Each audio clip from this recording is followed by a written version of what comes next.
This is a Ben Frank Connection presentation.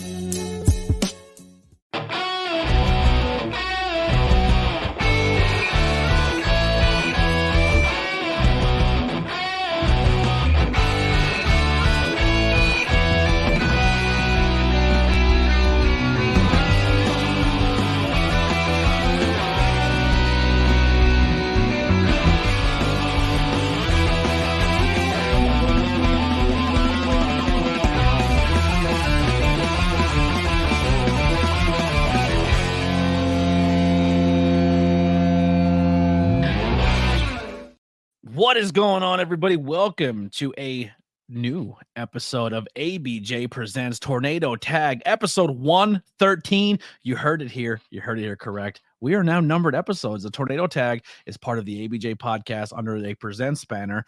Myself, ABJ, joined by my amazing co-host, BP Burke, as we're going to take you through this journey of Tornado Tag. No tag ropes needed, even though I think we do a pretty good job of staying on track. But tonight we are reviewing WrestleMania 15. If you are listening on the audio platform later on, or if you're watching this live on YouTube at the Anthony Blackwell Jr. channel, it's also live on Facebook, Twitch, and Twitter. Or if you are watching live on YouTube, yes, I am being held hostage. Yes, they are taking very good care of me. I'm safe. I am fine. Yeah, Brian, it's a lighting joke. Yeah, he has a lighting joke for the people listening to the audio to make sure everything's on the up and up. But yeah, so this is going to be airing. You can listen to the ABJ podcast while you're driving, while you're doing things on all audio platforms, Spotify, Google, Apple Podcasts, the whole nine. We are now currently ranked in the top 250 of wrestling podcasts in North America. We just got bumped out of Australia, which is cool. But at one point in time, BP, we were ranked in the top 250 in Australia and in the top 150 in North America. And that's because people are listening, people are supporting. Those 5-star ratings are coming in. Let us know if you leave a review, because some certain platforms I can't see, but if you tell me you left a review, I will see it. You'll just let me know. I will go actively see it so we can read them on the show. But man, this is growing. We're getting there. The YouTube side of things, we're closing in on 1,000 subscribers, which, you know, man, you've been around me for 6 years. It has been a journey. This is the 6th channel I've tried. And we're literally 150 watch hours away from hitting monetization. So we can do cool things where people can support and do live donations and live chats. They can do membership programs. We are going to figure out some cool membership perks that you guys can do. If you subscribe, you get bonus points. I got to figure out even what we get when we get to that point. And then we're on the quest for 4,000 watch hours, where we get paid because they're going to add ads to the channel. So if you're on YouTube and if they play a commercial, we get paid for that commercial, which is kind of cool. So we're growing. Like, it's been 6 years, and I can make a couple bucks on this content thing. And to make sure we get those 150 watch hours, we will be talking about WrestleMania 15 for 150 hours. You guys are locked in for a 150-hour stream. We're going nonstop. No, we're not doing that. I don't think I could talk about this show. No. It's something else. Before we get into the main topic, if this is your first time listening, we will get to the topic in one moment. We'd like to do a couple minutes of just banter in the beginning, plug some stuff, as well as talk about what's going on in current day wrestling, and then we will get into the topic. We promise we won't keep you long. We're just giving you a little idea of if it's your first time listening or first time tuning in. So BP, let's get this out of the way first. What do you want to plug? What do you want to talk about? Well, we are T-minus 7 days away from PPW Born to Run, which will be a week from tonight, Saturday, March 9th at the Slatington Expo Center. I don't know if it's going to be live on Premier Streaming Network, but if it's not live, it will be on Premier very shortly. You're going to have a hat in your back pocket, Born to Run? I could. I think I might be infringing on Big Dan Champion's gimmick if I do that. I think Big Dan has been leaning, even before the name of this show came up, Big Dan has been leaning hard into the Springsteen stuff lately. He's really into it. He's hitting the big 4-0 very soon. He's gonna have a big party down in Philadelphia the week of WrestleMania. But yeah, so we got a big one going on.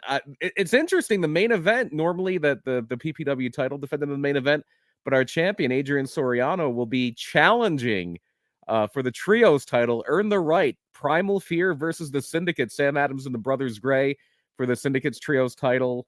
We also have some other great, I think the show still is going to be Facade against Diego Hill. If you don't know Diego Hill from the Carolinas, that one is going to blow the doors off the place.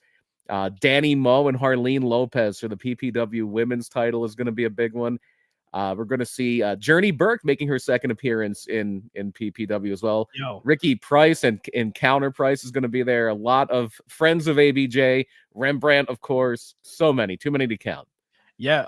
So I was just at a taping for High Tension Wrestling at Cheeseburger School. BP, I'm going to tell you something right now. High Tension, look out. Right on. That locker room, when we were doing a private taping, it was everyone who was there that day, even if you were a fan or people who never experienced High Tension before, or even the people who have experienced it, it feels like Camp Leapfrog again. Like that Camp Leapfrog vibe is being reborn. What a great taping. I can't wait for everyone to see it. I got 9 pieces of content. I filmed 5 questions with ABJ, and I did change it up a little bit with some new style and some new flair. I can't wait for people to see it. But man, keep a lookout. And just also support the Worldwide Dojo on YouTube as well as High Tension on YouTube. Subscribe to their channels.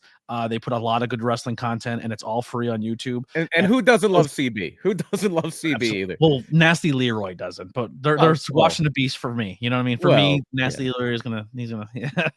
I talked. He joins the chat a lot, and he's a funny guy. But and CB students are just so good. There's so many good kids at that school. Dude, you wait till you see the Wild LLC. They're on a whole new level.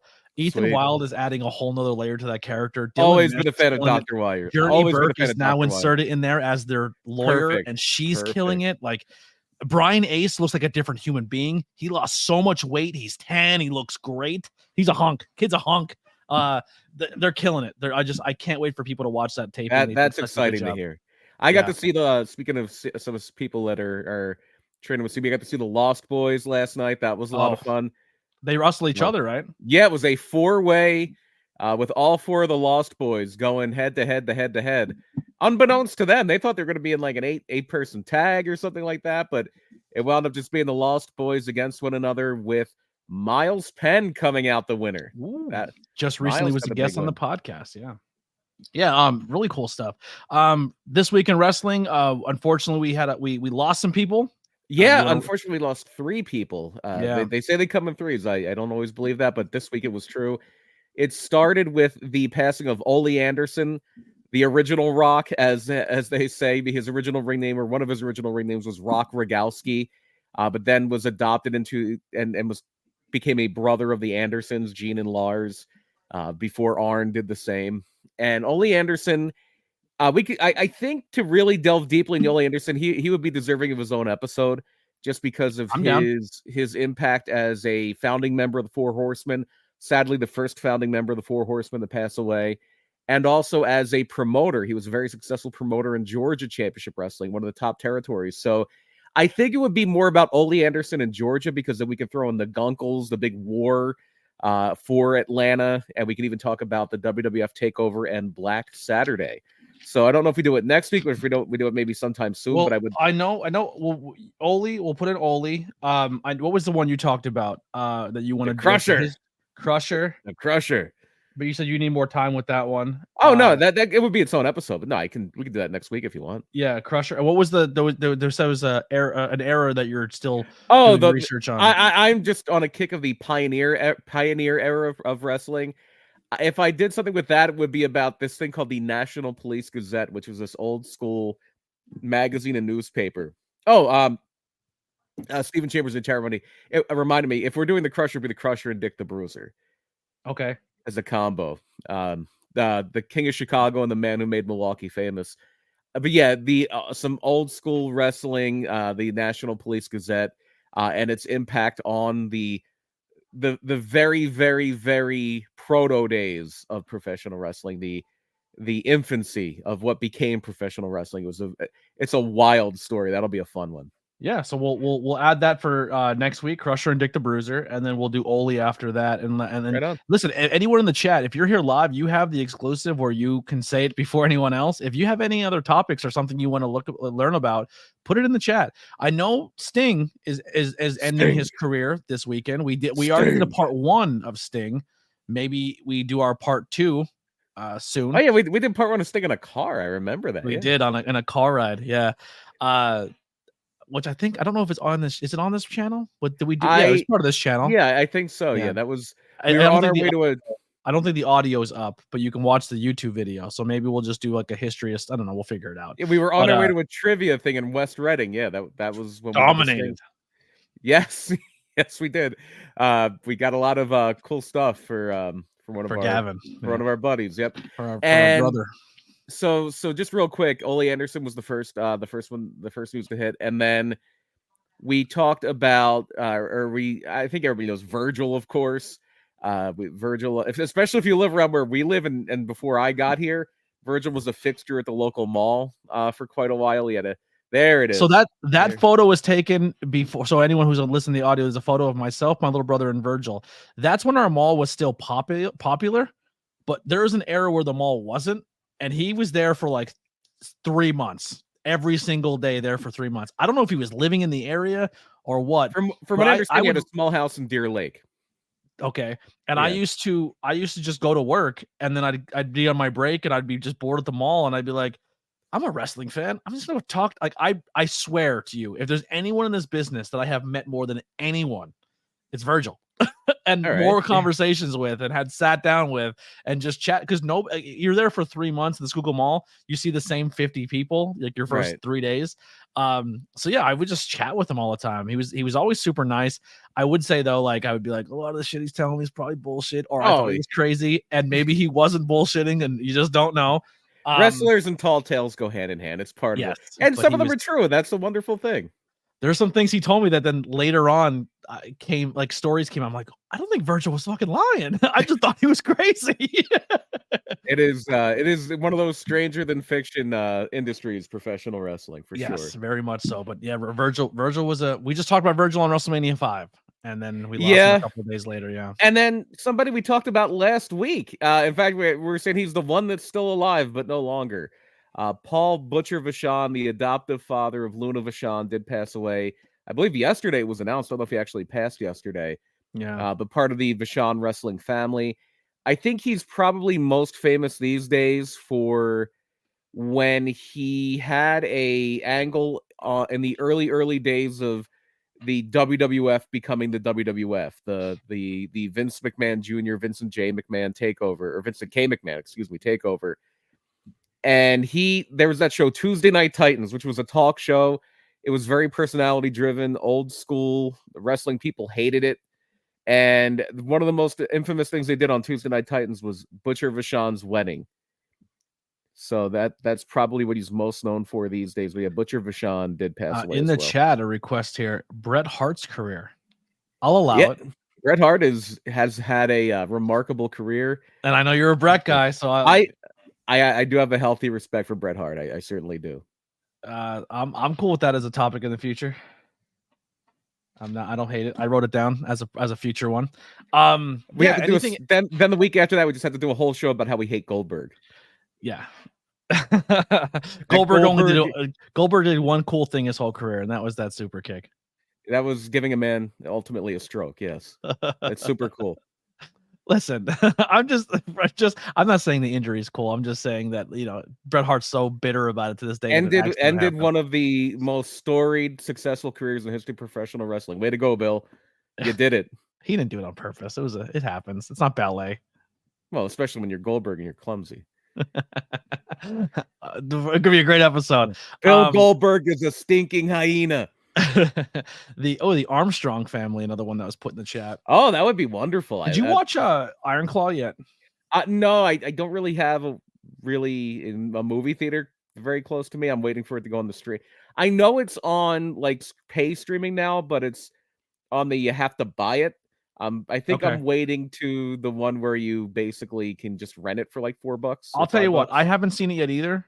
I have a way to watch it. Someone gave me access to an account that I can see their version of it. Sorry, people out there. I'm poor. People hook me up. The day you're able to watch it, tell me. I'll watch it, and we'll do it won't be a Not Cool in High School. We'll do a Tornado Tag episode of our review of the movie Iron Claw.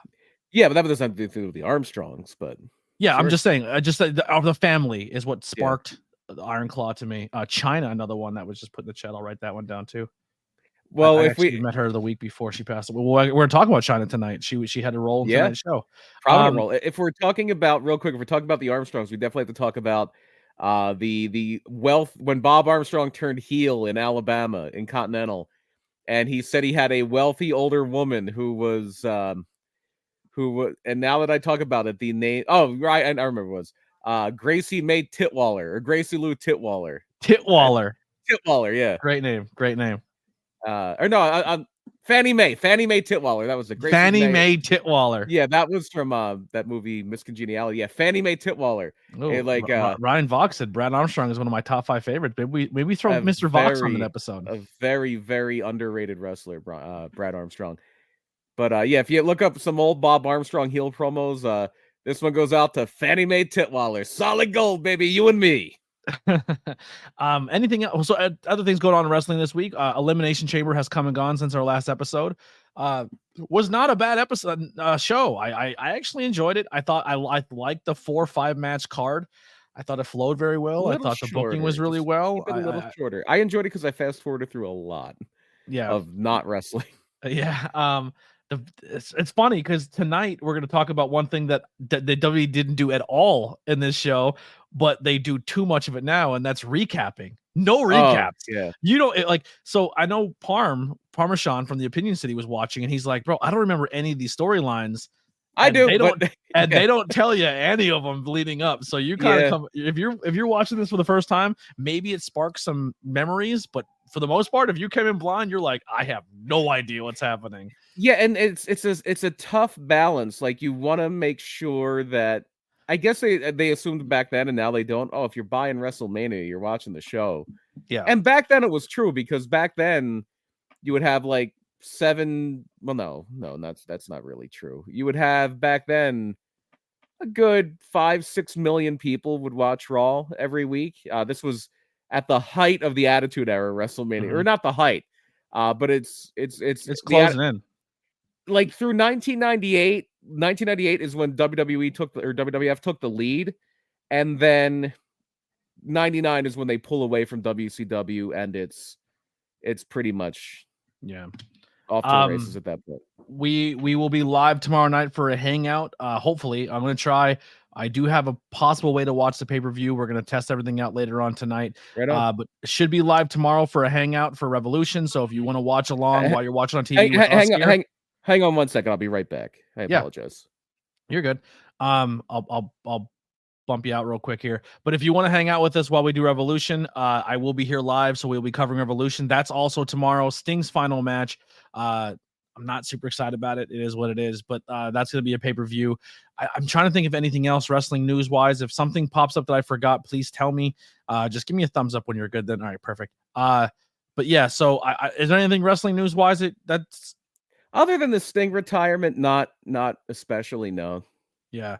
Video game comes out soon if that's a thing for you. I heard. I'm actually super excited for it. Unfortunately, I don't have the money to get it. So buy some t-shirts, do some donations, and I can grab the game. My plan is to get the game and then stream it. And then when I had my job, I should have pre-ordered it and paid for it, but I didn't. So that's on me. But once I get it, I will start streaming it. That will be video game content for the channel. I've heard you can marry Gigi Dolan in story mode. Really? Yeah. I also heard I saw Zachary Wentz made a joke about finishing the story. Oh, that's great. I also seen that Disturbed's Stone Cold song is in the game because that's the song that was used. Yeah, so that supposedly some songs that people are clamoring for that are going to be in the game. Steve Austin, they said they did really good. They did ring announcers, like all the ring announcers were scanned. Like they did a lot of really good how are they small do details. That? How are they doing that when Howard Finkel is dead and he did most of them? No, I'm talking about modern day ones. Like, okay. They scanned like the NXT, all the main roster people. Like they're putting fine details into the game that weren't there before. Like people are really excited for this year's game. I do wonder how they get around that WrestleMania 17 where Austin used that, because are they going to have Steve Austin win with help from and then toast beers with an unknown man? Maybe we'll see. All I know is the ladder match. They're doing the refs and some of those things. The ladder matches in the game. I'm pumped. Razor Shawn ladder matches in the game. Oh yeah, that's right. So a match we covered a few weeks ago. Rick Rude and the Ultimate Warriors in there, and the Mega Powers Explode. Yeah, both in the game. Super excited. All right, well, let's get into our topic. We hit that mark. I think we're good. WrestleMania 15. This is randomized by a number generator, and it gave us the last time Manny was in Philadelphia. Take it in now, Brian. There's a little bit of a green, a little bit of a white. You know what I mean? We got. Yep. I threw the Eagles colors up, the Philly colors for you. All right, I'm just putting it out there for my respect and love for you, and for this episode, the you know what I mean. This was 1999. The Eagles were not very good. Although this was around the time, if we want to put a date on this, if we want to really, I just want to make sure that's nice and front and center there. If we really want to put a date on this is around the time, if I'm not mistaken. I'm trying to do the math in my head. It might have been the year before the Eagles hired Andy Reid. I want to say Andy Reid's first year as Eagles head coach was 1999. Wow. Well, the show starts off with a shot of the crowd, and first thing I know, I tell Lily in the thing, I was like, look that at the guy, sign. right? Yeah. No, the signs, the sign coverage in the 90s, all over the place. I had a sign, and I was up in the upper level. Yes, everyone had signs. Yeah, I think people what was your sign? I forget. I don't even remember. You made a sign and don't remember? Probably something about Austin or something. Austin 316. I don't think I probably was a little more creative than that, but I want sign coverage like that back again. That was I don't think they want it because it messes with people's view. Now, I was actually somewhat lucky here. I was at WrestleMania 99, and I was in what they call in that building. This is at this point, I think it was the Wells. No, it would have been Andy Reid would have. Andy Reid was the coach, but he hadn't coached yet. Yeah, someone in the chat put up Andy Reid 99. So yep. Yeah. So at this point, that building I believe was still called the First Union Center, the FU Center, perfect for Philadelphia. And so the upper level there is called the mezzanine. You have the lower level, the floor, obviously lower level, luxury boxes, and then above the luxury boxes is what's called the mezzanine section. It's the upper ring. Is this the Wells Fargo Arena? Yeah, it's the same building. Yeah, it's the same building that's there right now. And so the seat I had was on the very first level of that upper ring. It was the first level of the mezzanine. Nice. And if you want to talk about inflation, this was in 1999, and that seat was $75. And now to park, it's probably $75. Yeah.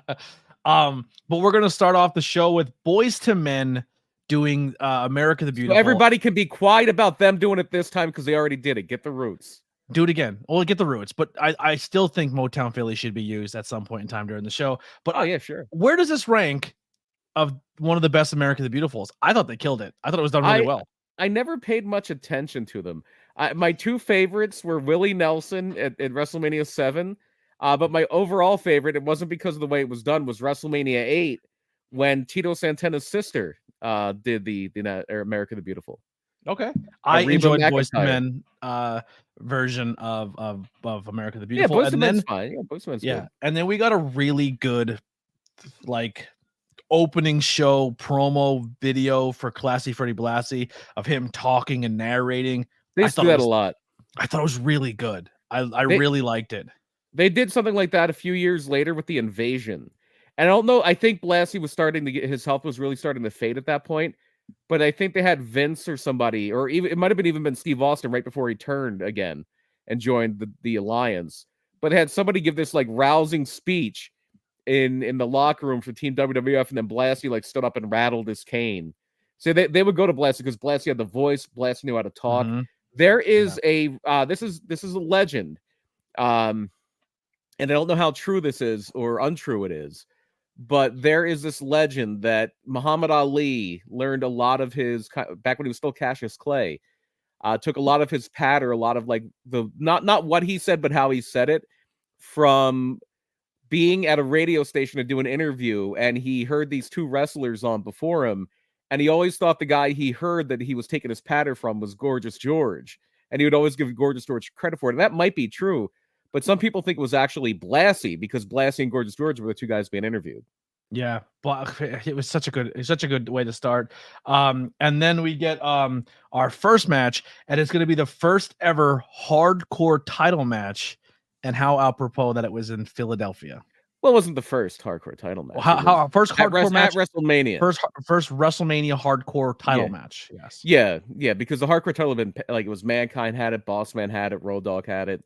It had been around a little bit, but we're gonna get Al Snow taking on Hardcore Holly and Billy Gunn. So real quick, I'll throw it to Lily here. Quick, you're used to she's never seen badass Billy Gunn. She's only seen Mr. Ash. She hasn't seen Mr. Ash. She's only seen Billy Gunn, the Gunn's dad. She's seen Daddy Ass. Yeah. What was your impression of young Billy Gunn? I really appreciated the shirt that said, what did it say? You're checking out my you're checking out check out my ass. Yeah. That was great. But honestly, the amount overall for the WrestleMania itself, I would like to say the amount of hair that I didn't know these people had. Oh, she's seen Triple H for the first time with hair. Oh, there you go. Yeah. That was something. But also, wait until we get to an old WCW show. Oh, she's seen Shawn with hair. Yeah, I've seen quite a few people that I was like, wow, look at these luscious locks. But Billy Gunn was one of them too. Like, man, look at that. Look at the mane on that guy. Yeah. Billy Gunn, always a stud. Always a stud. Wait until we watch some like early 90s WCW and we get stunning Steve Austin out there. Oh, yeah. Wait, are you going to tell me that Steve Austin has had hair? Long hair. Long blonde hair, yes. Long blonde hair. Yep. Honestly, I love when she comes to visit and I get to put on wrestling documentaries because she's so fresh. I've never had a kid. I never will have a kid, but it's almost like, well, come sit down and enter this new world. You know what I mean? It's like showing someone your favorite movie for the first time. Like it's fun. It's really, really fun. But so show Lily the early Billy Gunn tag team smoking guns. Oh yeah, like mustache too. Billy Gunn. Yeah, mustache Billy Gunn. Yeah, we're adding way too much hair. There's a lot going on. I actually forgot to pull up the Wikipedia for this because I usually do when we start. I run down the card. Not the card, but the some other facts. Wrestling 15 is literally what I just put in. I don't know why I did that. But this one, real quick, just to circle back, was obviously a WWF, now WWE, took place March 28th, 1999, in the First Union Philadelphia Center in Pennsylvania. There was 10 professional wrestling matches were scheduled on the events card. Ticket sales were 20,276 and drew a grossing of $1,437,050. The story going into it was Stone Cold versus Rock in a no disqualification match for the title. I'm trying to think of anything else. Well, I do have a the tagline. The tagline for tonight's pay-per-view. Yes. Raging climax. It's the Attitude Era, baby. It's the Attitude Era. We are full and buy rate 800,000 is what they're saying for North America. That's a pretty big one. Yeah. The WWF was super hot at this point. Yeah, super hot at this point. Steve Austin is one of the biggest stars in the country at this point. Mm-hmm. There was a match on the pre-show. There was a pre-show match that actually had Owen Hart and Jeff Jarrett on commentary. I believe also Ivory or Terry Runnels was on commentary for a little bit there. We had one of the people we got to work with, Kevin Kelly, was our backstage correspondent for this show. And then during the pre-show, Jacqueline with Terry Runnels defeats Ivory and D'Lo Brown by pinfall. They got 1 minute and 23 seconds. So that was a barn burner. I believe some of this stuff was on Sunday Night Heat. This is when Sunday Night Heat would be on before a pay-per-view. Ivory was burned by a cigar, which they talked about later on, but only commentary talked about it because they didn't show. D'Lo Brown and Tess won a battle royal. They beat Draws and the Godfather because they eliminated each other, and they were then they were still fighting each other because it was the last two remaining would be partners. It was I don't understand. So yeah, something crazy like that. It's a battle royal where the last two guys left get tag title shots tonight. Yeah, so everyone will kill each other. Yeah, they get to do a trope that wrestling likes to do for every once in a while, and they were doing it a lot for a bit. Here is the tag partners who hate each other. Yeah. Is a very common wrestling trope. Yeah. And if you like long, drawn out barn burner matches, WrestleMania 15 is not for you. Because we'll run down some of these times, and oh boy. Well, I don't know the time on Triple H and Kane, but it felt like 3 hours. Triple H and Kane.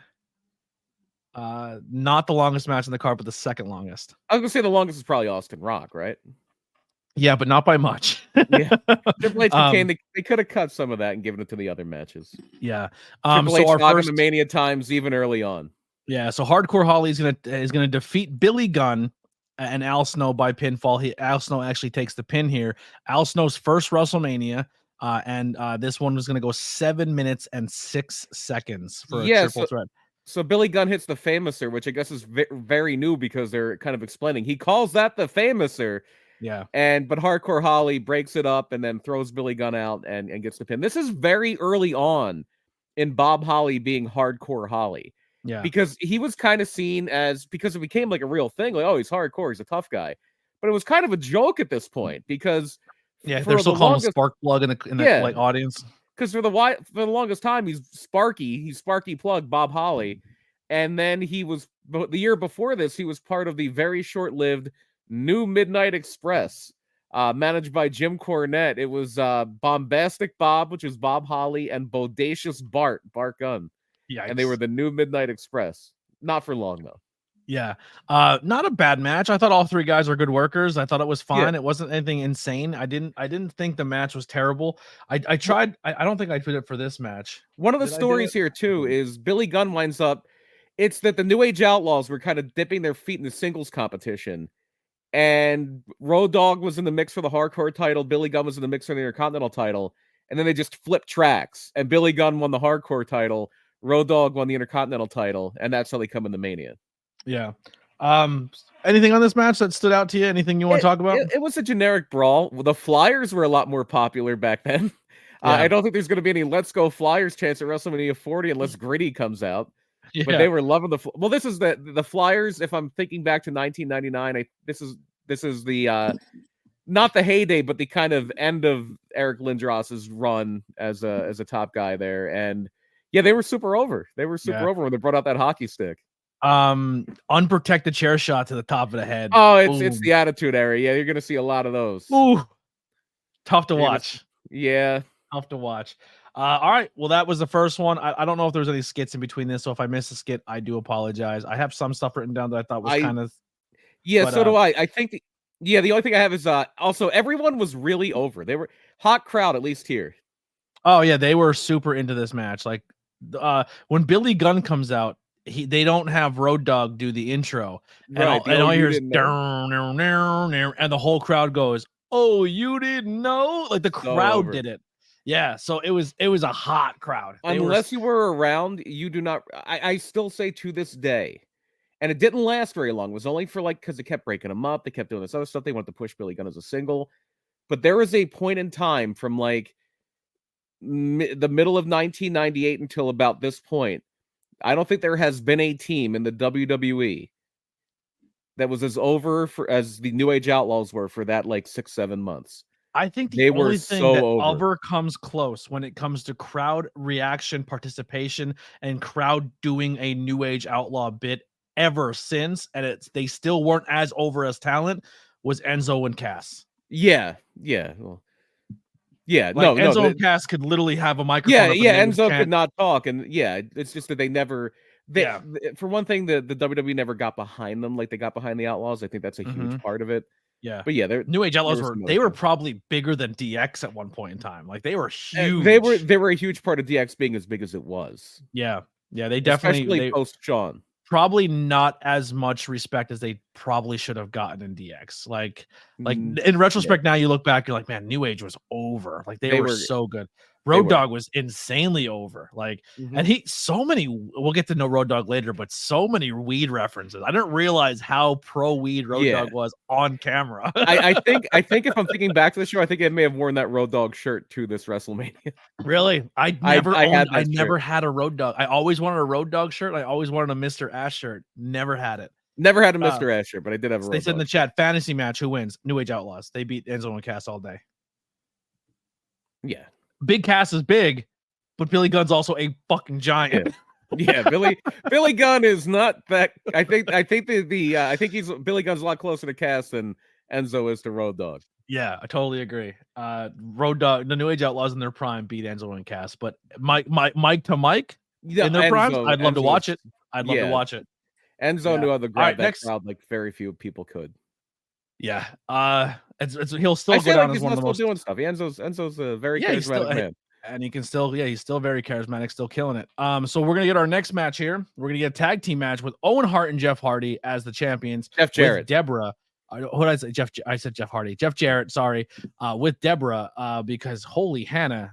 Speaking of over, Deborah is way over. And they're gonna face D'Lo Brown and Test with Ivory. So speaking of shirts, Test had an interesting shirt here with a handgun on it and says, "Guns don't kill people, I kill people." Yeah.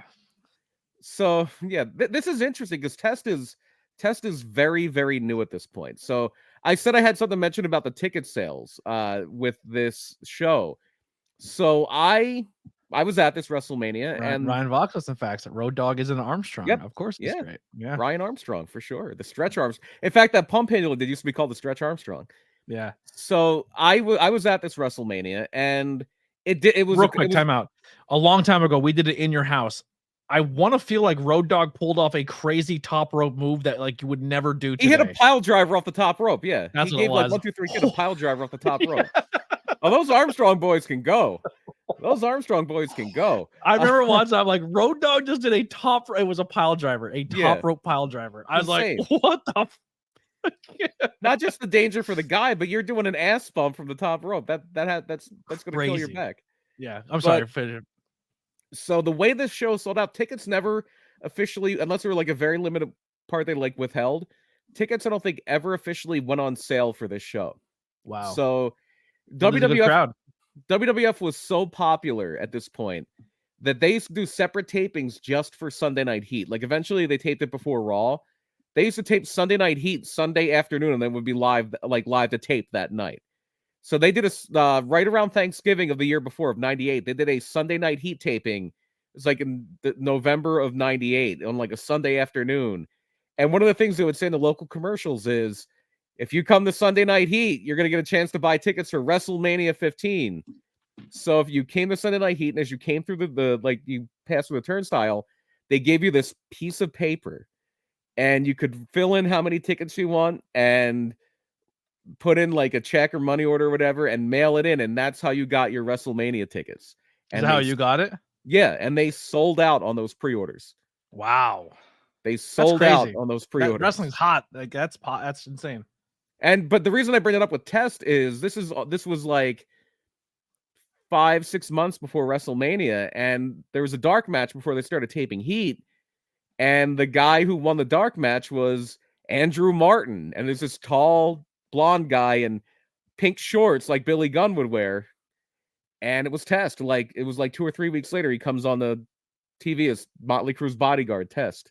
Was he legit Motley Crue's bodyguard? Was that a shoot thing? No. Oh, I didn't know if maybe that was that. Yeah. Test was. I didn't dislike Test. I thought he had a great look. I didn't think he was terrible in the ring. Well, he must have been doing something right with his look because that man had some legendary conquests. Yeah. But yeah. So Test and D'Lo are going to lose to it was Shenanigan City. They're like 14 people come running out. It was very Vince Russo. PMS comes out because they were feuding with Ivory apparently, and there's a big distraction which leads to a really cool double team on D'Lo, which leads to Owen and Jarrett getting the pin. Unfortunately, Owen's last WrestleMania, and extra unfortunately, it would only be about 2 months after this that he would pass. I thought for sure Deborah, unless she did and I just wasn't paying attention, I thought for sure Deborah was wearing the trench coat, so then eventually she can like unveil the outfit, and it never happened either. No, I just think it was like, hey, why don't we just put her in a bikini with a pantsuit coat over it? Yeah, it was, which is wild because the back of that outfit, there's not much to the imagination. Yeah, that was par for the course for the Attitude Era. Yeah, Deborah, wow, looking great. Actually, listen, we met Deborah in Hamburg. Yeah, still looks fantastic. She does. Yeah, I don't know how she didn't die that day because she wore like a. Oh yeah, she's wearing like a. She did the exact opposite of what she did that pay-per-view. I wish she probably wishes she was wearing that bikini in Hamburg because of how hot it was. But she had more layers on than anyone in the building, and I don't know how she didn't pass out. Those Southern folk know how to handle the heat. Yeah, it was I almost died. I went out to the car and almost died that day. And Deborah was in a 14-piece suit. Yeah. She was dressed like a mummy. Yeah, she legit She was the Yeti. Yeah, she had more layers than the Yeti on. All right, so then that match happens, and we get the final of the Brawl for All. This is a special Brawl for All. The final was Bart Gunn knocking out JBL. Yes, you're correct. This is the Bart Gunn. You did such a good job ruining an angle that we hated so much. We're going to reward you with a legit heavyweight boxing champion, and he's going to kick the shit out of you because we're mad at you. Pretty much. Yeah. We're going to throw Bart Gunn to the wolves is what this is. I'm going to be honest. If I'm Bart Gunn here and you pitch this Brawl for All and you're like, man, go for the brass ring. And he does, right? He goes for the brass ring. And then your reward is you get destroyed by Butter. Like, he could have died. Like, this could have been bad. It was very, very close to $1 million baby incident. Yes. His neck hits the bottom His rope. neck hits 2 ropes. Like, he's out cold. His eyes are crossed. Like, it was a scary knockout. Yeah. And it literally comes down to the fact that you just put a heavyweight pro boxer versus a guy who doesn't know what he's doing. What's amazing clearly apparent. What's amazing with this is we almost got a rematch. Not in WWE though.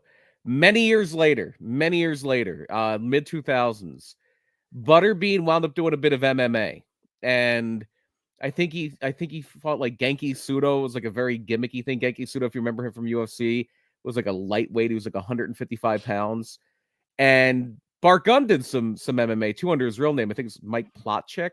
Yeah. And there was talk about doing a Bart Gunn Butterbean MMA fight, and Bart Gunn had actually gotten into some training, and Bart Gunn probably would have been the odds-on favorite in that MMA fight, but it never happened. Yeah. Well, listen, I think Bart Gunn under training probably would have done well. Yeah, he got a crash. But he got a crash course of training before this, but not enough to go in there with a real boxer. Yeah, and Butterbean was like a 47-1 heavyweight champion at this time, like, and with like 36 first-round knockouts against people who trained to be a boxer. Well, to be fair, a lot of those fights were against like weekend warriors. I'm not saying they weren't trained boxers, but he wasn't out there fighting like Lennox Lewis. Yeah. Well, here's the thing. What I really want to stress to pro wrestling fans is like this: pro wrestling is tough and it's hard and it's very difficult to do, but when people train to be legit fighters, even your worst fighter ever, right? So like everyone makes fun of CM Punk for going to UFC and getting killed. But realistically, the training that Punk has as a pro fighter, he would kill most locker rooms because he's a trained fighter. Like just because but when you take Punk, there's more of a crossover now. Like a lot of guys do train as much now. It's just not as much they do. But it's so unprofessional. It's so unsafe. It's bad. What we witness on this pay-per-view is not good. You're saying like he could have been hurt. Like if you go back to the actual Brawl for All, a lot of people did get hurt. In fact, Dr. Death Steve Williams got hurt against Bart Gunn when Bart Gunn knocked him out. Like Dr. Death, because it was almost tears like ACL or something. Yeah, because this was a weird thing where it was like it was boxing, but you could also do takedowns. Yeah, and I think Dr. Death had like his leg planted like he was about to go for a takedown, and then Bart caught him and his leg is planted and the ACL just snapped. Yeah, because the way his leg was crazy. Bart Gunn comes out, never puts a glove to his head, just keeps his chin way out there, and Butterbean cracks it, and he stands up, and then he cracks it again, and it's 36 seconds. We're out of here. We actually talked more about the fight than the fight actually happened. Also, the final, as one of the judges, the final WWE appearance of Gorilla Monsoon. Yes. So here's one of the things I did like about the Brawl for All. We got to see Gorilla Monsoon, which I'll take that all day long. And a thunderous ovation for Gorilla and really his hometown. Yeah. And he's from South Jersey. We get the real Rocky out there. Chuck Wepner. Yeah, Chuck Wepner. Chuck Wepner. I want to say Bill. Sorry. Chuck Wepner, the real Rocky, which not a lot of people know about. Like that story was stolen from him. Yeah. He did have a wrestling connection. They used to do a lot of boxer versus wrestler matches. I think we talked about it with Sputnik Monroe. We did one with Jersey Joe Walcott. But one of the more famous ones in the late 70s, early 80s was Andre the Giant did one with Chuck Wepner. After that Ali fight, they did Andre against Wepner in a boxer versus wrestler match. Yeah. Another great appearance at Brawl for All, Dr. Frank Ramascavage. Yes, Dr. Frank tending the Bart Gunn. one of the big reasons he wasn't seriously hurt is because Dr. Frank was right there to tend to him and gets called out again. He plucked one of those magical mustaches off and it just healed him. That's what doesn't happen anymore. He ran out. He saved so many people that he ran out of mustache. Yeah, God, it was a finite resource. Yeah, But it's always good to see. It's always good to see the Dr. Frank cameos, and it's always good to hear them call out Dr. Roma Scavenge is there checking in on. Yeah, they never do that ever anymore. No. Yeah. Well, most places they run, they don't need a ringside physician, but and most of the time now, they don't do stupid shit like this or the Hell in a Cell where you need a ringside physician. Very true. So very true. you don't really have the opportunity. Now we just do the stupid shit in the indies and book them. Yeah. WWE's smart. Now all the indies do the stupid shit. All right, then I believe, if I'm not mistaken, I have it written down here unless he appeared earlier in the night. But first, Kevin Kelly. I thought you were talking about the San Diego Chicken. After the fight, the special referee is Vinny Pazienza, who was a famous boxer, and the San Diego Chicken. They call him the world famous Chicken because they don't call him San Diego Chicken anymore. But he comes out and dances around, and he's playing around a little too much with Vinny Pazienza, smacks him on the butt. Vinny Pazienza has enough and just knocks out the San Diego Chicken, which is supposed to be a thing because that's supposed to be the world's most famous man. Guys like, get out of here. The Philly Fanatic's better. So they knock out the San Diego Chicken, and all is right in the world. But we won't see. That's not the last we'll see of the San Diego Chicken. Not the same guy in the chicken suit, because that bump was good. That was a good bump. It was a good flat back bump. Yeah. That was a trained person. Yeah, that was probably like one of the Hardy Boys or something. Probably was. And then we're gonna get Big Show versus Mankind here. Yeah, I think Kevin Kelly did do a backstage interview here beforehand. They did do a recap of the Mankind Big Show brawl, and I think there might have been an interview with not the Big Show, excuse me, the Big Show Paul White. Yeah, Ryan Vox said they had to use two chickens that night. Had to have that costume was a swap. But Big Show and Mankind, not a barn burner, but exactly what it should have been to continue a story, because essentially the winner, if Mankind loses, he's not the special guest referee later on tonight in the main event. Whoever wins is the guest referee, I think is the stipulation. One of the things that I said to Lily while watching, I was like, look at how Mick takes bumps. Like, so one of the first bumps he takes, you know how like when you fall, you try to like grab onto something, or the person looks at where they're going to fall, aims their hands towards it and falls into it. Mick just throws his body, and wherever it falls, it falls. He takes a bump into a set of steel stairs, hits backwards, flips over the steps, doesn't even care where his head lands, and he's hitting backwards to get all the surface area. He's taking a bump, like he's taking a horizontal bump. Yeah, but some people hit the stairs knees first and then flip over. He hit it backwards and then just dumped himself. Like the bumps that man has, and in a match that meant nothing, he went out there and sold WrestleMania. It means something. Yeah, he went out there and sold it like it was his. Like he treated it like it was his mania. Like he went out there and went ham, and it was only for, let's see, I forget the time on that one. I had it. I remembered 6 minutes and 50 seconds, and it's 6 minutes and 50 seconds of Mick just putting on a bump clinic. And this is actually the first pay-per-view match for the Big Show. Yeah, he debuted at St. Valentine's Day Massacre, which was the pay-per-view before this. Yeah, and Mick will win via DQ. Yeah, but he will be sent to a hospital, which was actually said hospital by Vince McMahon himself. Weird like that back then.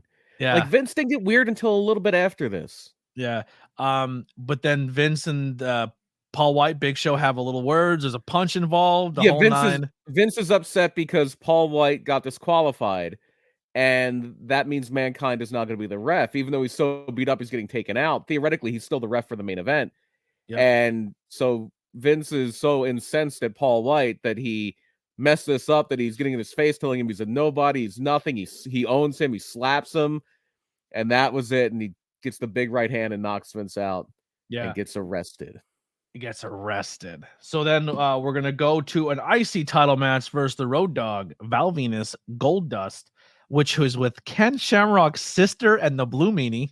Ryan Shamrock, yes. We got to touch on Ken Shamrock's sister for a second, and then Ken Shamrock, obviously, in the match. Let's talk about Ken Shamrock's sister real quick. Yeah, Ryan Shamrock, yes. So she was brought in. She was a dancer, yeah, I think from Houston, I want to say. Or I forget where they were, but they would scout the local gentleman's club for talent around this time, especially when The Godfather gets gets pretty big because that's where they found the hoes. Like the hoes were usually women who worked at a local establishment. They would just bring them in as extras. What do you think she did that was so good that made her an on-screen character for that long? I think they just wanted to. It's probably one of those things where they wanted to use her like once or maybe twice, and then because this was a point, I want to say maybe they had stopped doing this by now, but there was a point a while in the Attitude Era where they would tape 2 Raws in one night. They would have a live Raw, and then they would tape the Raw for the next week later. Yeah. So it might have been a thing. I would be interested to hear her story today after all of the stories that are coming out. Do you know the most interesting thing about Ryan Shamrock at this time? Mm-mm. One of the people she was dating. Who's she dating? I don't know if it was at this point, but at some point during her run, she was dating Ken Shamrock. Oh, she was legit dating Ken Shamrock. Yeah. They're not really related, but yeah, she dated Ken Shamrock for a bit. Got you. Yeah. So she comes out. This match is what it is. It's nothing crazy, but interesting rule set. So it's 2 men in only, but it's an elimination style fatal 4-way. So it's not all 4 contenders in the ring at the same time. And we're gonna get the Road Dogg to win this one. I don't think there's anything absolutely crazy about this match. Val Venus, every time I see him back in the day, Val Venus, he was in amazing shape, dude. Like he was like minus the stupid gimmick, like the porn star gimmick. That gimmick was over though. That gimmick was very over. It was insanely over. And the voice was so annoying, but I forgot how deep it was in Girdle. And he wasn't a complete crazy person at that point yet. Yeah, he wasn't a right-wing conspiracy guy, or a right-wing political guy. But he was always like very libertarian, but he went like off the deep end. Yeah, but what did he say? If I win the IC title, ladies, don't you worry, because that won't even keep the Big Balboski's pants on. Was the quote. He was an interesting character. Blue Meanie gets an opportunity to be ringside too. Philly boy got a chance to be out there in front of the Philly crowd. Well, that worked his ass off. That Sunday Night Heat taping I was talking about earlier, that was where Blue Meanie debuted. Really? He made his WWF debut in Philly. Yeah. Nice. Good for him. So just thinking back to Ryan Shamrock, this wasn't her only run. She didn't last long. She did get fired, and then she wound up in WCW for a little bit. She was Symphony. She was there was a character called the Maestro who was previous to that. He was Gorgeous George the Third, and they hired him because he owned the rights to Gorgeous George, like the Gorgeous George name. And there was talk that Randy Savage wanted to have his brother, Lanny Poffo, was signed to WCW. They wanted him to do some kind of Gorgeous George gimmick, but it wound up just being a name for his then girlfriend, who was his valet as Gorgeous George. And then they broke up, and she married Doyle Frankenstein from the Misfits. And for a while, she was called Gorgeous Frankenstein. I love that. We're going to get a match inside of a match. Kane's going to come down to the ring. Yes. And then get attacked by the chicken. A running gag here that would last one more WrestleMania after this, but go ahead. So a chicken comes down and he attacks Kane from behind. Kane fights off the chicken and pulls the head off, and it's legendary Philly Pete Rose, who I guess previously tried to fight Kane before this. So this started at WrestleMania 14. And WrestleMania 14, Pete Rose, it's in Boston.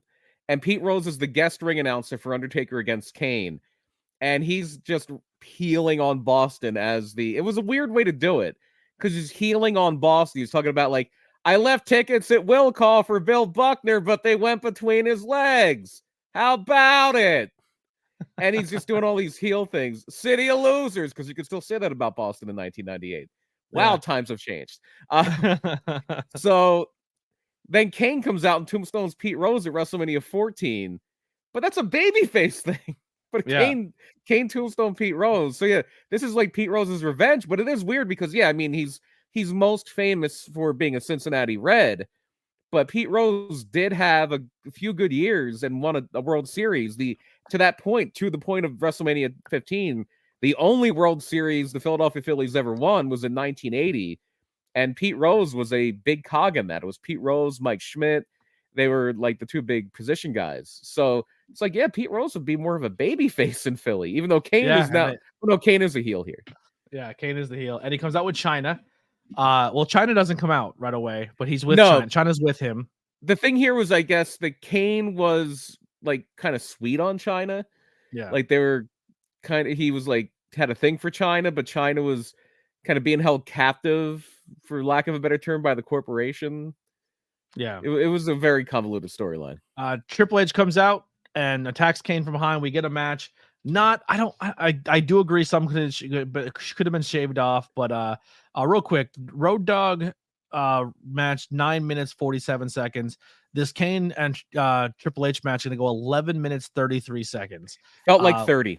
Yeah, but I thought the whole card flew by. I thought it was really, really fast. I think right when the matches were starting to like take off, they're like over. Yeah. But this one goes on, and then Kane gets betrayed by China. China and Triple H are together once again. Yep. She loves them. Reunited.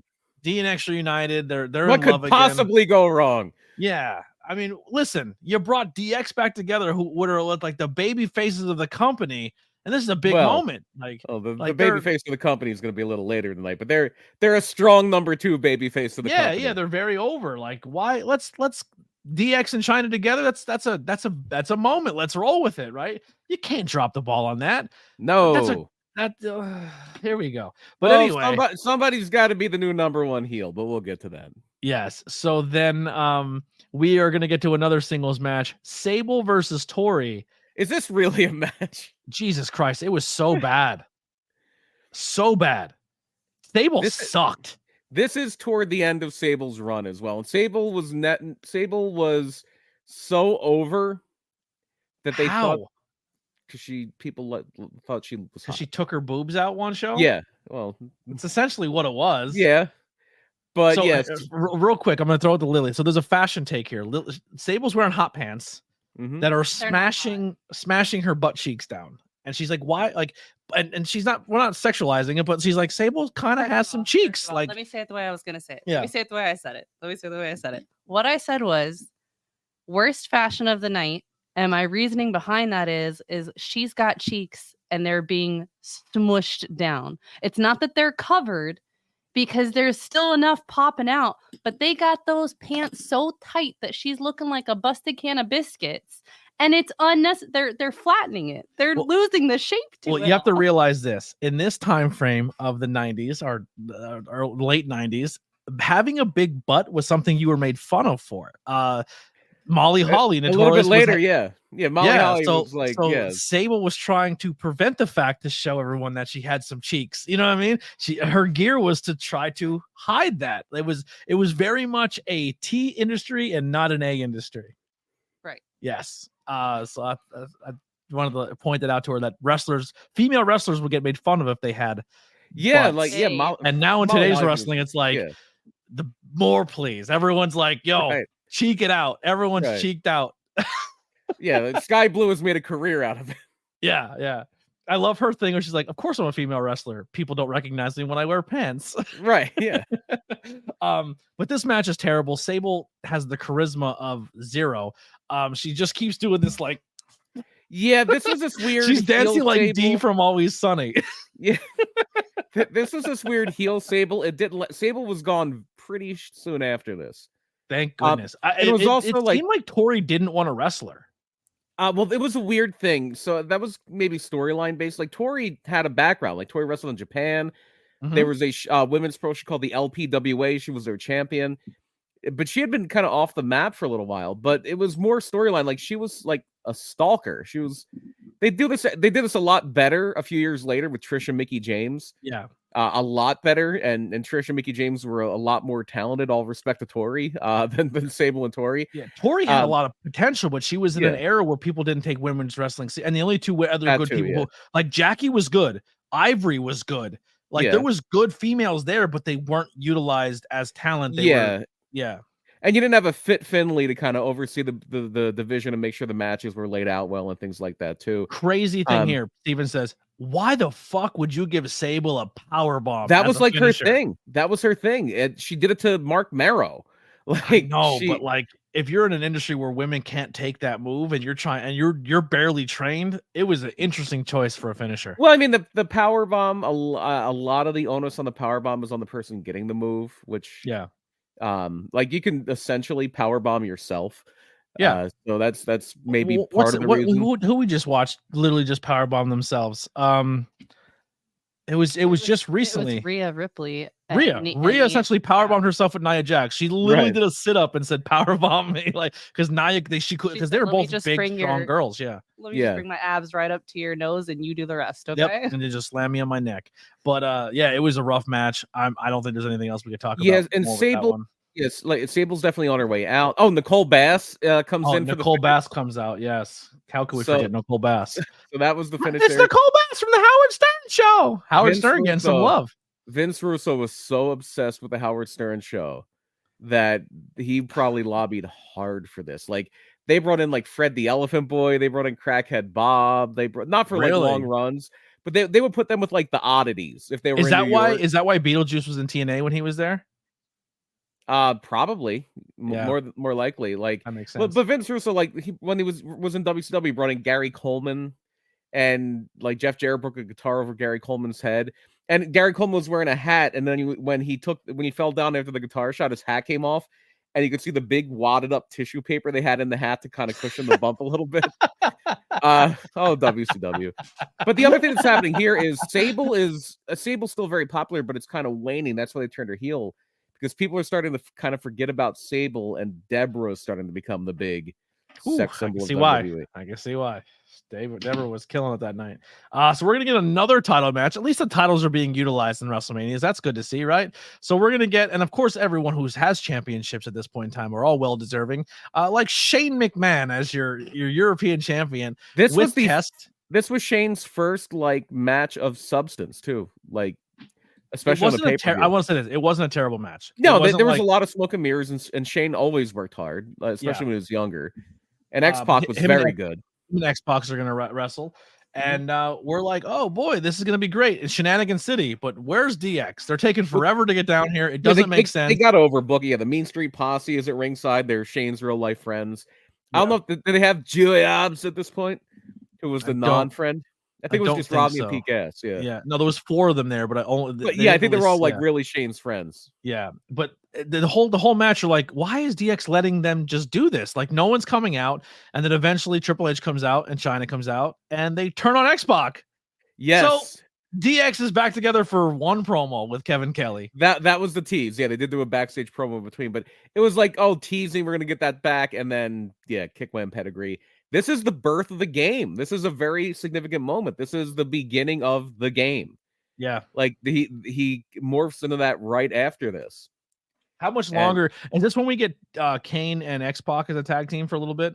Yes, because DX continues the splinter. Not long after this, Billy Gunn turns heel as well. And because they had a big plans for Billy Gunn won King of the Ring this year. He was King Ass. And it led to the... It led to one of the all-time great Rock promos, because this year at SummerSlam was when they did the Rock and Billy Gunn, and that's when you get the infamous Billy Gunn Rock promo was like Billy Gunn's gonna pray when he sees the Rock, and he's gonna say, "Oh dear God," and it's basically the Rock as God saying, "Bob, but my name's Billy. It doesn't matter." It's one of the all-time great Rock promos. Next matchup here. We're going to get The Undertaker in a Hell in a Cell match. The worst Hell in a Cell match ever. Boss Man. The worst Hell in a Cell match ever. Here's some positives to this match. Mm-hmm. One of my favorite Undertaker looks. This is the worst Undertaker ever was. The look is fine, but I love the look. I like the devil goatee. That's fine. I like the hair in the top knot, but the hair's still down. Do you like the Undertaker logo where you can see a little bit of his chest? Is that like I didn't mind it? I didn't. You can go panning it and have like a little Undertaker symbol? Yeah, I like the look of the Undertaker here. Like, it's probably, if it's not the classic Taker look, this is my second favorite Taker. This is a point in time where people were really getting sick of the Undertaker. I agree. I can see why. It was bad. Boss Man, I thought looked cool in the all black. I'm always been a Boss Man, Mark. I've always been a fan of Boss Man. I like the old Boss Man. I never liked this. I take that back. I did like this Boss Man in retrospect, looking back at stuff a little later than this. Yeah. When he was just that over the top evil heel. You know me. I love like the guys who fully commit to the bit. Yeah. And Big Boss Man was just fully committing to being such an awful guy after this. Like, Dude, he was good at spinning the nightstick, though. He legit made you believe he was a prison guard somewhere. Later this year is when he kidnapped Al Snow's dog Pepper, and then he fed Al Snow pepper steak. Oh, Doesn't he steal the Big Show's dad from his funeral? The Big Show's dad dies, and he makes fun of him for it. He finds out that it wasn't really his dad. He's like, "You're a bastard, Big Show. You're a bastard." And the shot is Big Boss Man pulls up in a car, attaches a chain to the casket, and drives away, dragging the casket, while Big Show, 7 foot tall Big Show, jumps on the casket and is riding it like a fucking bodyboard while it's being drugged through a cemetery. And it's a promo for the WWF title. And Vince Russo wasn't even there at this point. He's gone. You can't even blame Vince Russo. Amazing. But let's put this on a level of 1 to never. Well, you think they'll ever recreate this bit ever again? No. It was It was bad. It was what a choice. We can look back on like how funny it was, but it was bad. But is it symbolic? Yeah, they kept saying no. Is this symbolic? No, he's literally hanging him. He's literally hanging him, Michael. How do they write? So here's what I don't remember, because I'm a whiles away from this pay-per-view. How do they write Big Boss Man back in? You just killed him in front of a live crowd. I think he just talked like this for a few weeks. Really? He just talked weird? My throat's really bad right now. I'm very. He's dead. I'm just doing this from memory, but I think he was. Yeah, he was dead. No, it was symbolic. It was symbolic. But was it symbolic? They probably, is it symbolic? I think it might be symbolic. So if you never watched the show, Michael Cole asks if this was symbolic about 72 times. Yes. When a guy is literally hanging. Yeah. The whole time he kept saying her, but they're not saying who her is yet, right? Yeah, that was the prelude to this match, the tease to this match was that Undertaker was, there was like a heel versus heel feud. He's feuding with Vince because Vince kind of goes babyface shortly after this, but only for a little bit of time. Yeah. Because it was all an elaborate ruse by Vince for some reason, because wrestling didn't have to make sense back then, even less than it does now. So they would talk about, like, I'm going to your house, even her, burning a teddy bear. This was all to very shortly after this, they introduced Stephanie McMahon to WWE. They're going to kidnap Stephanie. Yeah, so the very next pay-per-view after this is Backlash, and it's Rock and Austin in the main event. And I think this is the point where this is debut Stephanie, and then Stephanie's on camera for a while. She marries Triple H. No, that was later. That was later this year. Yeah, but I'm saying there's a lot. At what point did Stephanie then get augmentations and then turns into like Stephanie? When she turned Jericho heel. was like, when did you get boobs? that was like 2000, 2001. That was when she turned heel. 99 was the year to get a boob job, because pro wrestling was all about it. I think it was her choice, but Broad Burgundy, I don't believe you. 99 was the year of babyface Stephanie. 99 was the year of babyface Stephanie. So she debuted shortly after this, and they're trying to protect her and everything. It's so crazy to look back at WWE and Vince stuff now and today, and you're like, oh yeah. So yikes. So the classic ending shot of Backlash is that Vince is freaking out, and he tells Stephanie, go get in the limo. So Stephanie's in the limo, and the panel between the driver and the limousine goes down, and the Undertaker's a driver, and he turns back and goes, "Where to, Stephanie?" And she just screams, and that's the end of the show. It's good ending. The next night they have like a dark wedding where Stephanie is on, like, basically crucified on the Undertaker symbol in the ring. That was a big thing. Everybody was getting crucified. Stephanie was on that thing. Austin was on that thing. Yeah. Yeah. She's in a black wedding dress. And like they're doing this whole thing and nobody can stop it. And finally Steve Austin comes out to stop it. And like Vince McMahon has to reluctantly thank Austin, even though Vince was the one that set the whole thing up, because he turns out to be the higher power like 2 months later. It was me, Austin. But that's how we got the great wrestling stable, the Union. Yeah. ABJ, what's going on for your plans for Mania? As of right now, I'm still up in the air. If I'm trying to find work, so if I get a new job, probably zero plans. If I don't find anything by Mania weekend, I will at least be at the Wednesday and Thursday shows for Labor of Love. I'll be at those 2 shows, and that's pretty much my plan. And then come home and watch Mania with you guys on a watch along on the stream. All right. So yeah, the Brood comes down. Yes. Throws All a three, noose down. Gangrel, Edge, and Christian. Yes, all three come down. They throw a noose down. Quite the WrestleMania debut for Edge and Christian, huh? Yeah. They don't even like zoom in on them. They keep the wide shot the whole time.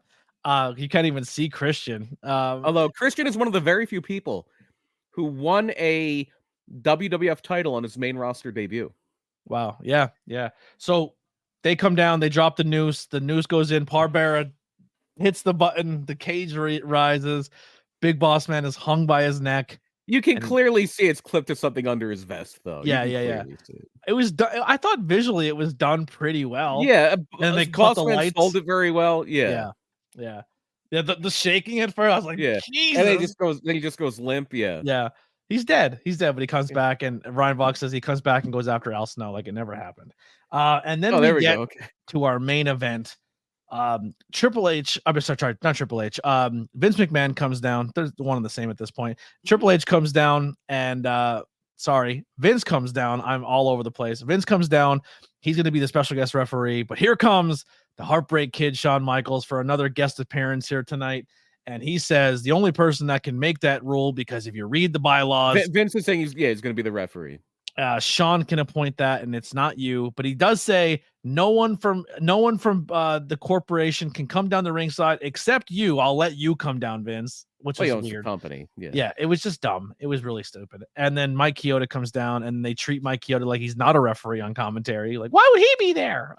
Why not Hebner? Where's Earl? I'm be honest. I looking at like commentary, and I know it had its place, and I know it had its time. I didn't like Attitude Era commentary. Like, I thought Michael Cole did the best he could, but you could definitely tell he's being told everything what to do and what to say, and he can't be himself. A lot of the time, the King's annoying as fuck, and Jerry Lawler and the King in this match bothered me. They weren't like it wasn't Jim Ross and Jim Ross and the King. I didn't like it. Jim Ross was actually the guy that was usually in Cole's ear at this point. I didn't like it. I didn't like it at all. But yeah, we get this matchup. It's a fine matchup, but it only goes for 16 minutes. It's a 2.5 hour show with 10 matches. Not one match goes over comes close. Like today's times, like 20-minute matches, like you're guaranteed a main event's going to be like a 22 minute match. Like 16, almost 17 minutes for the main event here. It flies through. We got Austin, and then everybody's involved, and then Mick Foley makes his return from the hospital to count to 3. The Spirit of 76, baby. Here comes Mick Foley. Yep. A very rare Spirit of 76 for a referee. Yeah. And Mick Foley's gonna make the 1, 2, 3, and Stone Cold wins the title. He leaves the ring, throws the title back in the ring, because that's like Stone Cold's thing where he just beats the shit out of the championship. To be fair, he did. This is after they reintroduced the Smoke and Skull belt. He had like a custom title. Yeah.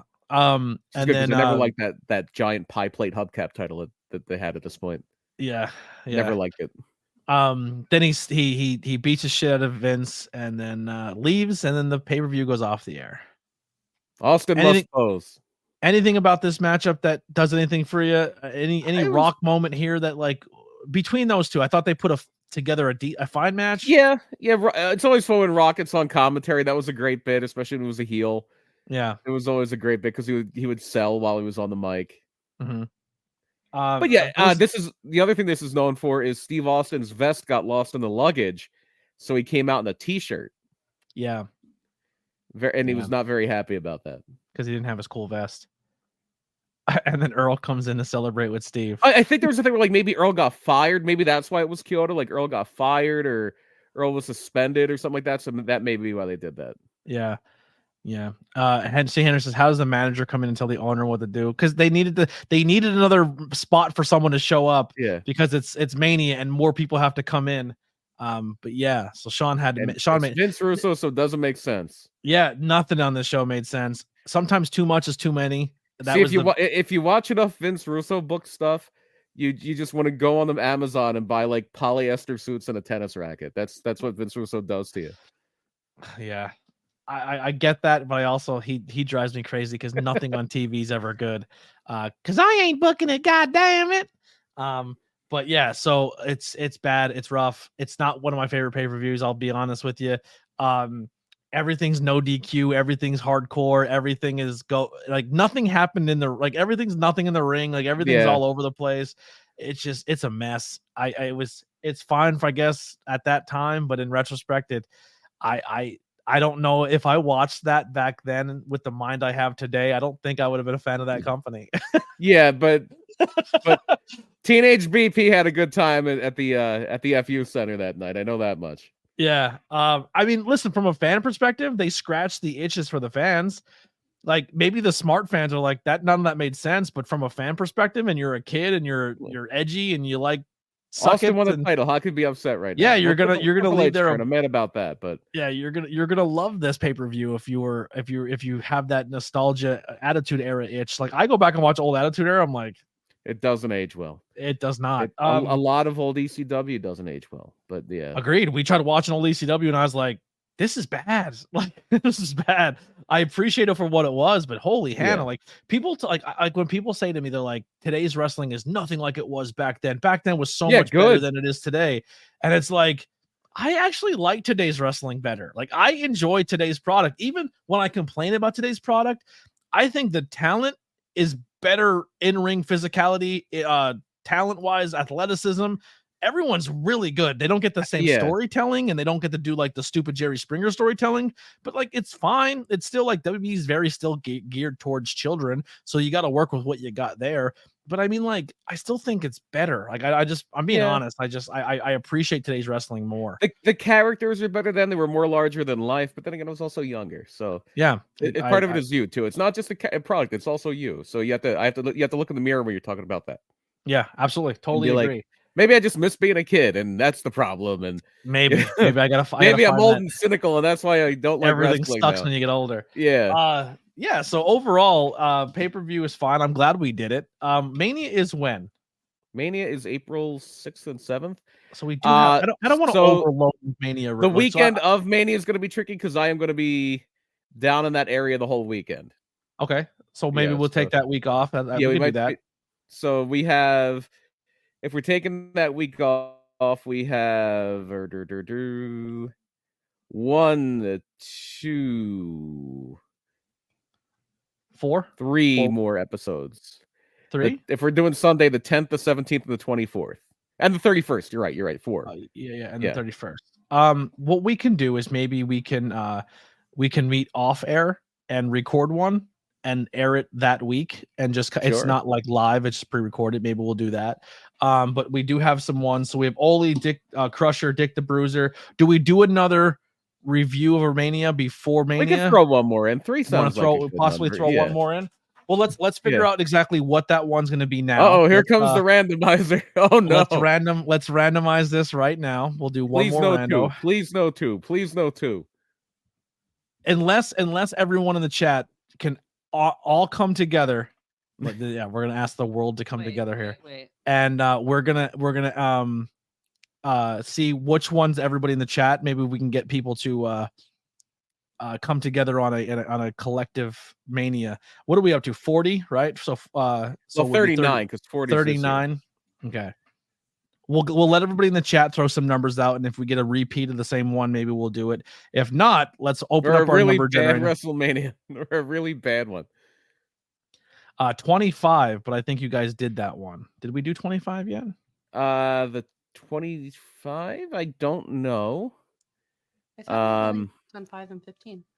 5 and 15 are the only ones technically in the new era of the podcast of the show. I don't even think back then we did 25. 25 is a decent Mania with a bad main event. Yeah. All right, let's see what we get. 1 to 39. 39. I don't know. I don't want to do last year's WrestleMania. Yeah. So 38. We'll redo. I don't want to do WrestleMania 38. 36. That's the COVID Mania. Yeah, we're not doing that one. That's come on. 11. 11's not very good, but it's short. So 11. Here's some benefits of 11. I can tell you the whole card. Let's play this game. So our opening match, I don't know about dark matches, but our opening match is the Allied Powers against Eli and Jacob Blue, the Blue Brothers. Then we go to a barn burner if there ever was one, which is going to be the Undertaker against King Kong Bundy. I don't know if I could do it in order. I don't know if I could do it in order like 15, but then I know it's 7 matches on this card. Yeah. Then we have, I believe, the smoking. Oh no, then we have Razor Ramon against Jeff Jarrett. Yep. Is going to be there. Owen Hart and a mystery partner against the Smoking Guns. Oh, that's later. Yep, that's one more match. What was the third match then? Was the a third streak match? A streak match that wasn't known as a streak yet. I just said Undertaker and Bundy. Oh, all right. So first one was Allied Powers. Second was Razor. Third is Taker. Oh, Razor. I flipped them. Okay, Razor was second. Yeah. Undertaker was third. Tag match was fourth, which means fifth, I believe, was Shawn and Diesel for the title. No, that was that sixth? That was 6. Yeah. Okay, so Brett and Backlund was fifth. Brett and Backlund, and then the main not event a good match. Lawrence Taylor and Bam Bam Bigelow for the main event. Not a very good WrestleMania, but if you want it, we can do it. Do you have one you would want to do? Can we do the very first one? WrestleMania 1. Yeah, the very first one. Sure, yeah, it's not ever. It's not great, but yeah. I mean, people are saying 25. Let's see what 25 is. 25 is Triple H and Randy Orton. 25 is one of the best matches ever at WrestleMania, Shawn Michaels and The Undertaker. What else we got here? Let's see.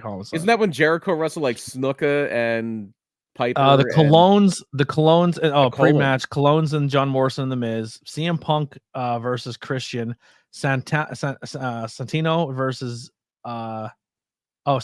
a Miss WrestleMania Battle Royal. Yeah, it's Santina. It's not Santino. Santino wins. Chris Jericho defeats wins. Jimmy Snuka, Ricky Steamboat, and Roddy Piper. Matt Hardy wrestles Jeff Hardy. Awful. Rey Mysterio versus Bradshaw. Undertaker versus Shawn. John Cena versus Big Show, and Triple H versus Randy. Yikes. One good match on that show, but it's maybe the second best match in WrestleMania. Bro, John Cena and Big Show got 14 minutes. Wasn't that a 3-way? Wasn't like Edge in it or John something? Cena, Big Show, and Edge. I just see that now. Yeah. I was like, and then I see Triple Threat. Yeah. Holy fuck. I can see Edge and John Cena putting a lot of work in that match. Michaels and Undertaker is a half hour. An all-time great match. Yeah, I don't mind that one. I don't mind that at all. What else is the other one that was said in the chat? There's like 17 said in the chat. 17? Let's see. They said 25, 3, 19, 13, 20, 22, 25, 7. Bingo. Yeah. 19. Take your pick. I'm just trying to see which ones are said like by multiple people. 19 is 25. A very good one. 25 seems to be the I don't know if it's the same person saying 25 over and over again. People have said 25.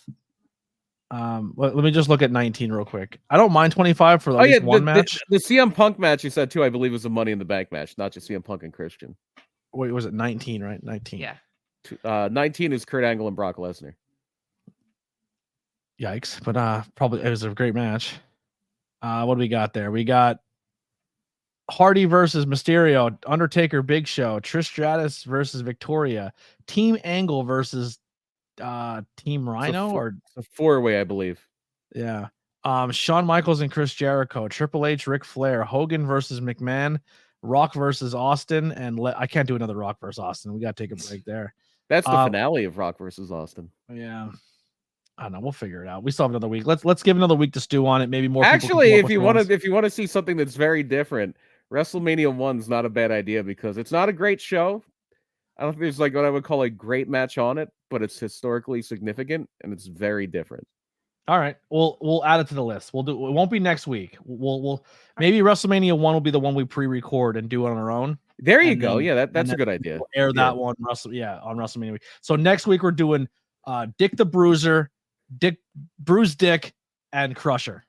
Crush the bruised dick. Yeah, crushing your dick till it's bruised. There you go. Yeah, perfect. Suck it. I'm gonna make you watch. I'm gonna make you watch some Crusher promos too. Yes, please send me matches, send me promos, send me stuff so I can watch. It's gonna be promos. It's gonna be We're gonna go to the saloon. We're gonna walk uphill. We're gonna fight in the saloon.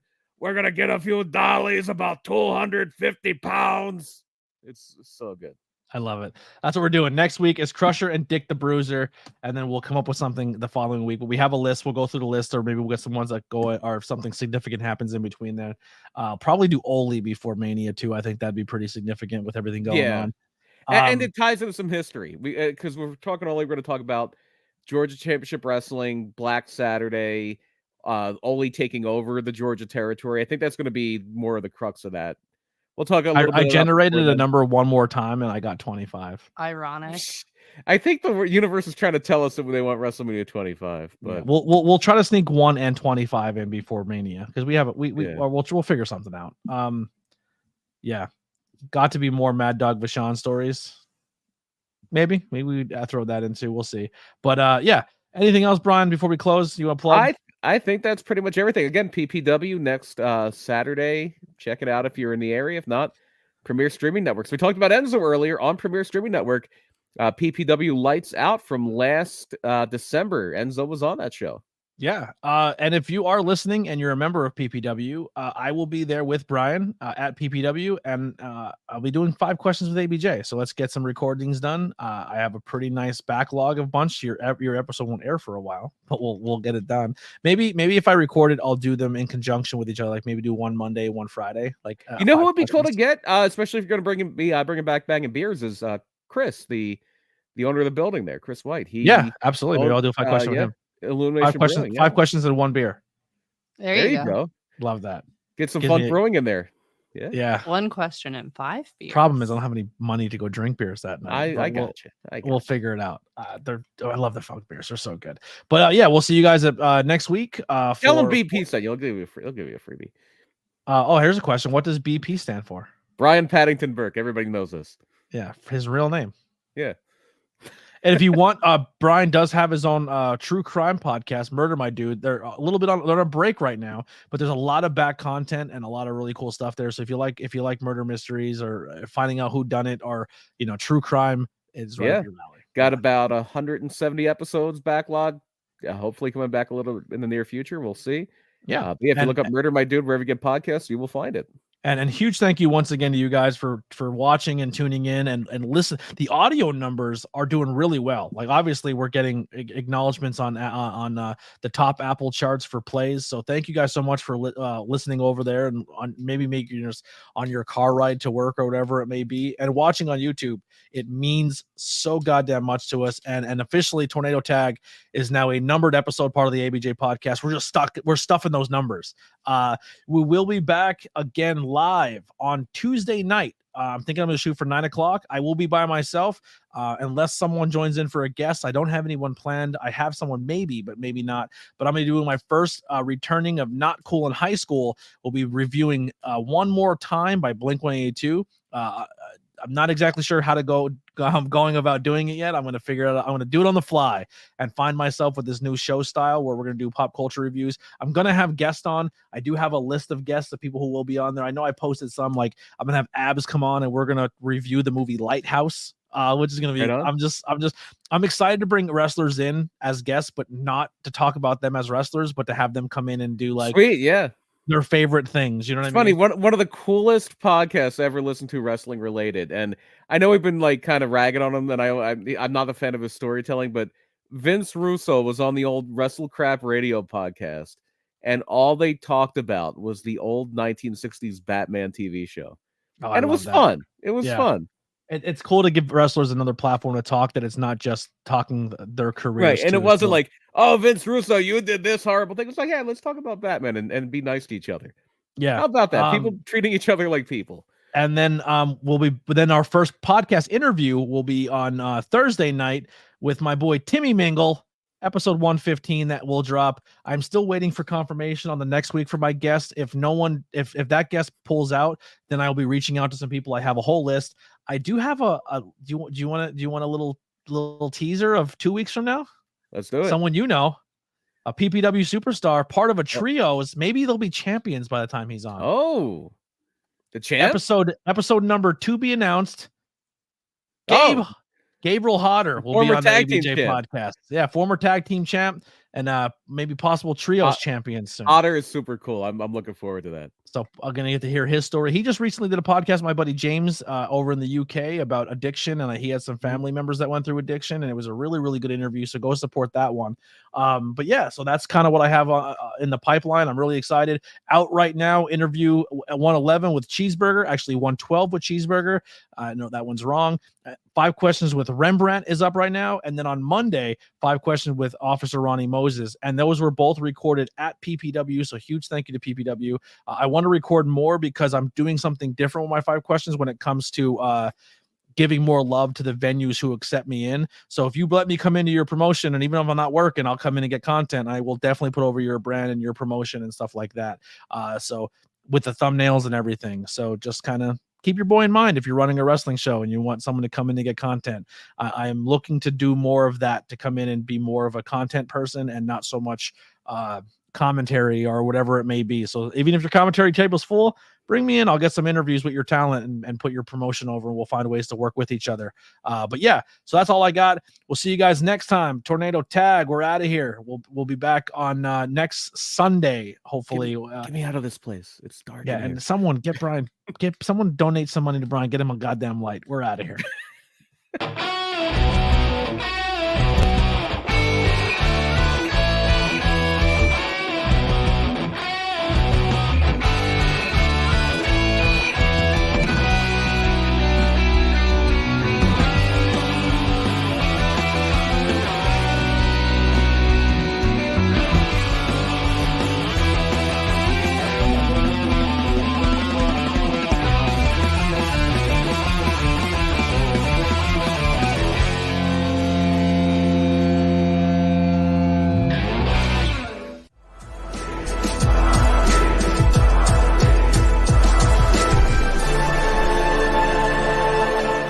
Thanks for watching this presentation. Like, share, and subscribe for more.